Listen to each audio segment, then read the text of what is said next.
ಬೆಳಿಗ್ಗೆ ಎತ್ಕೊಳ್ಳೆ one of the best thing ನೀವೇನ್ ಅನ್ಕೋಬೇಕಂದ್ರೆ ಯಾವನಿಗೂ ಎದುರುಬಾರ್ದು ನಾವಿರುತ್ತೆ. ಯಾಕಂದ್ರೆ ಆಸ್ ಎ ಕಂಪ್ನಿ ಪ್ರಾಸ್ಪೆಕ್ಟಿವ್ ಆಗಲಿ, ಆಸ್ ಎ ಯಾವನಿಗೆ ಮ್ಯಾನೇಜರ್ಗಾಗ್ಲಿ ಯಾರಿಗೇ ಆಗಲಿ ಎದ್ರಕ್ಕೆ ಹೋಗ್ಬೇಡಿ. If you want to do anything just do it ಅಷ್ಟೇ.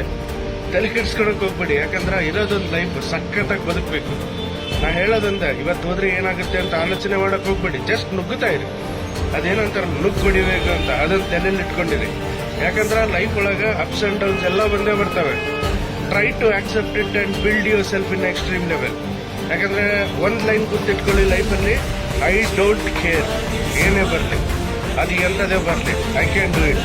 ಅಲ್ಲ, ನೀವು ಫಸ್ಟ್ ಆಫ್ ಆಲ್ ಹೆಂಗೆ ಅಂತ ಸರೆಂಡರ್ ಆಗೋಗ್ಬೇಡಿ. ಯಾವುದಕ್ಕೆ ಆಗಲಿ ಸರೆಂಡರ್ ಹೋಗ್ಬೇಡಿ. And don't think that this is the end. Think that this is the start. Just ಇದು ಜಸ್ಟ್ ಒಂದು ಆಟ ಅಷ್ಟೇ. ಇದ್ರಲ್ಲಿ ನಾವು ಗೆಲ್ಲಬೇಕು ಅಂದ್ರೆ ಹೆಂಗ್ ಗೆಲ್ಲಬೇಕು, ಧೈರ್ಯದಿಂದ ನುಗ್ಗಡಿಬೇಕಷ್ಟೇ. ಆಯ್ತಾ? Signing off.